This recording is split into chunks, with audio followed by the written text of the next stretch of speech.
2022년 한 해를 돌아보는 KBC 연말기획. 오늘은 글로벌 경제 위기 속에 불안감이 커진 부동산과 주식시장을 돌아봅니다.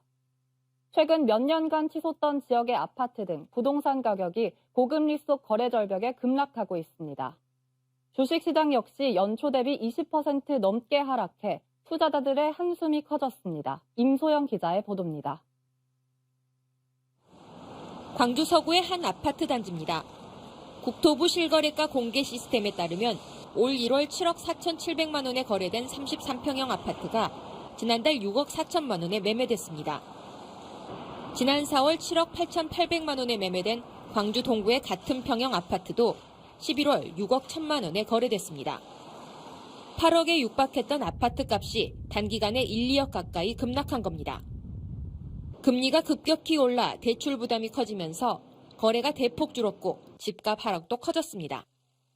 광주 지역 아파트 매매 건수는 지난 5월 2,000건에 달했지만 8월부터는 월 700건 수준으로 60% 이상 줄었습니다. 2020년 말 지정된 광주와 전남 주요 도시 조정 대상 지역 규제도 지난 9월 해제됐지만 부동산 시장은 꽁꽁 얼어붙었습니다.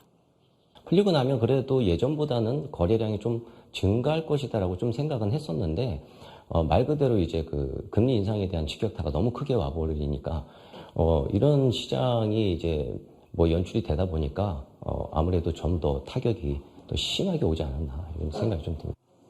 특히 올 한 해 광주에만 신규 아파트 15,000세대가 공급되면서 전세 시장에도 찬바람이 불고 있습니다. 매매 가격 하락으로 기존 세입자의 전세가가 역전되는 이른바 깡통 전세 우려까지 나오는 이유입니다.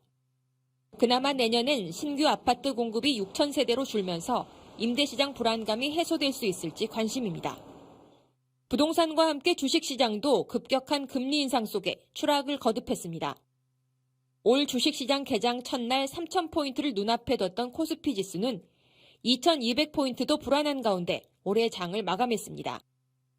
폭락장 속에 국내 코스피 전체 시총은 380조 원이나 쪼그라들며 개미 투자자들의 한숨이 커졌습니다. 보통 28% 정도 지금 빠진 것 같아요. 그리고 국내 같은 경우는 더 유독히 또 많이 빠져가지고 뭐 G20 기준으로 봤을 때는 19등, 러시아가 20등이니까 우리가 거의 꼴등 정도로 많이 영향을 받았다. 그 이유는 뭐 여러 가지가 있겠지만 국내 같은 경우는 수출 주도형 어떤 국가이기 때문에 그런 부분들이 좀 영향을 더 많이 받았다라고 볼 수가 있는 것 같고. 오랜 코로나19 팬데믹 이후 덮친 인플레이션과 금리 인상, 우크라이나 전쟁 등 악재 속에 자산 시장 등 우리 경제도 혹한기를 맞고 있습니다. KBC 임소영입니다.